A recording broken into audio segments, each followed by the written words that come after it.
how has this year been meeting your expectations or exceeding your expectations?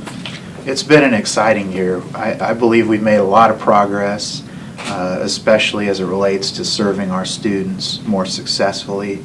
We launched our Discover E program in the fall with over 1,000 students, and then we'll ramp that up to 5,000 students in this next fall, this upcoming fall.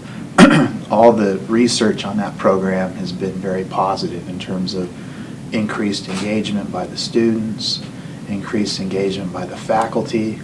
The satisfaction rates have been really high, so we're excited about that. You mentioned the infrastructure. I'm very happy that the electrical upgrade has begun, and that's a $30 million plus project, and that's going along very well. And there's a lot of other upgrades that are happening and that will happen over the summer. People, when they come back in the fall, will see a big difference there.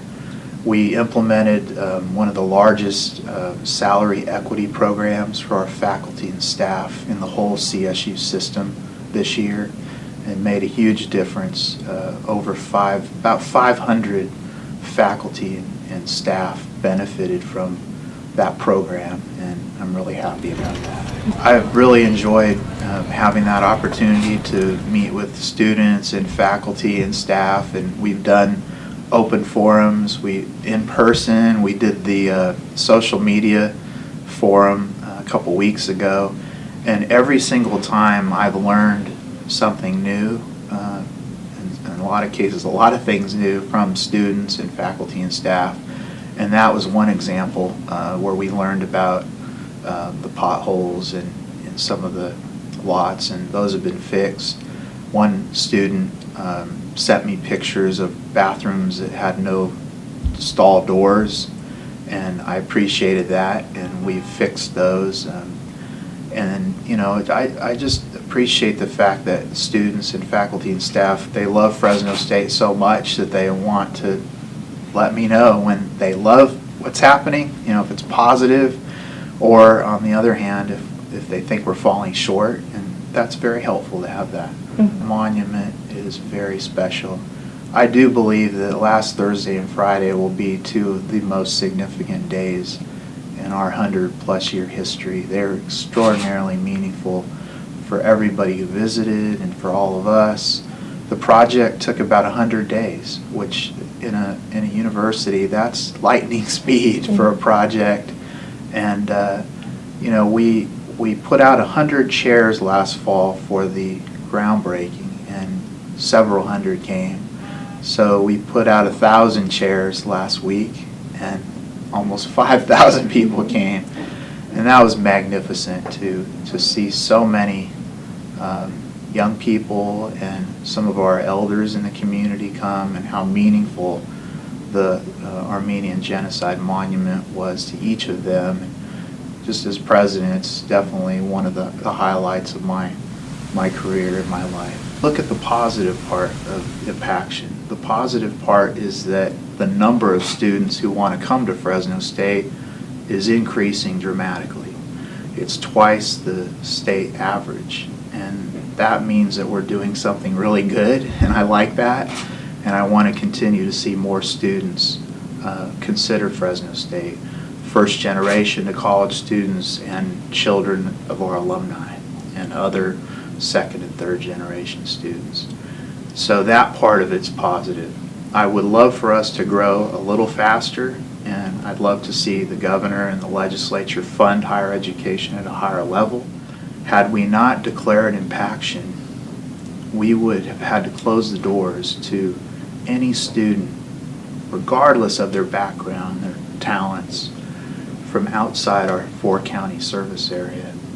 And we don't think that's the right thing to do. There's so many talented students right here in the Valley who live outside those 4 counties and who want to come here and study agriculture, for example, or engineering, or some other area where we're strong and unique.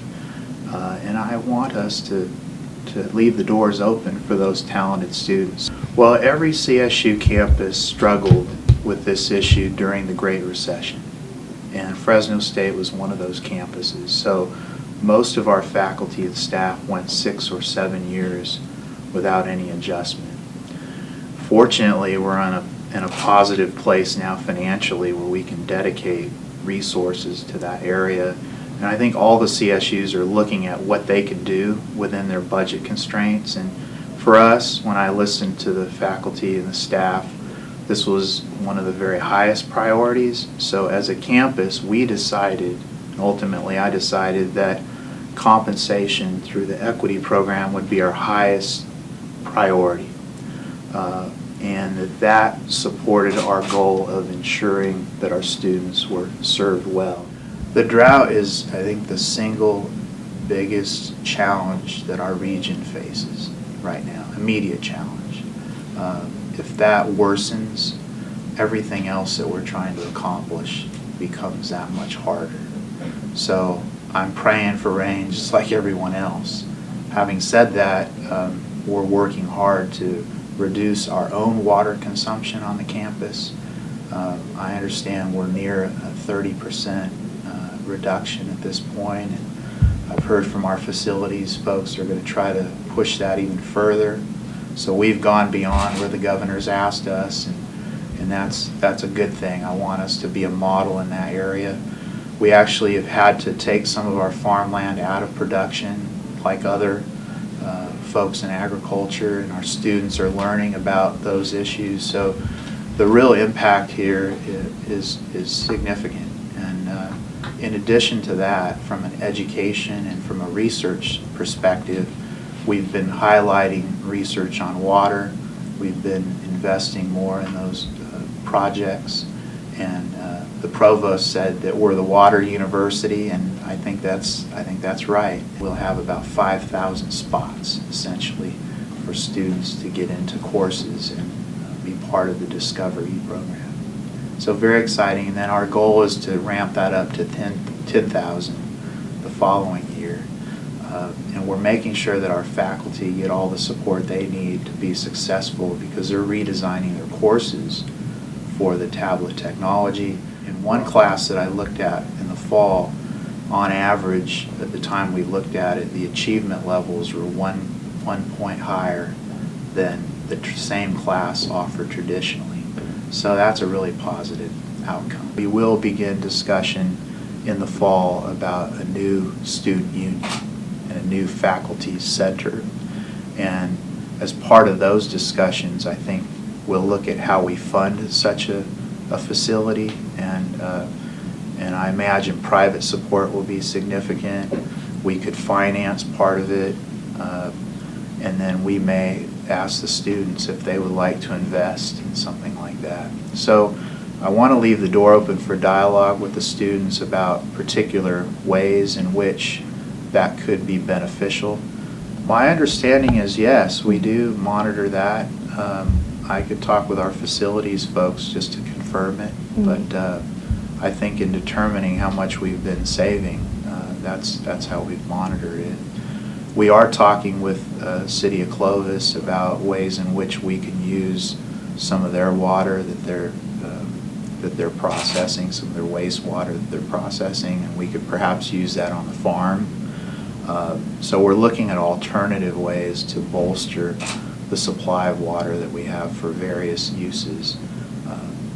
So it's something that's very important to us, and it will continue to be. Mm-hmm. Someone was in here yesterday and said, I've seen Be Bold more often now than ever before.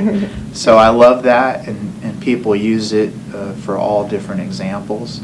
And the idea is that we're going to imagine bigger and better things, greater things, and that we're fully capable of achieving those greater things, whatever it is: infrastructure, student success, higher graduation rates, better compensation for our faculty. All those things, I think, have indicated boldness. The Discovery program. So I think we've done that. I think we have potential to be even bolder. So that's where I see us going next, is to accelerate that even more. I think we've got the team on the cabinet now coming into place. I think the future is very bright.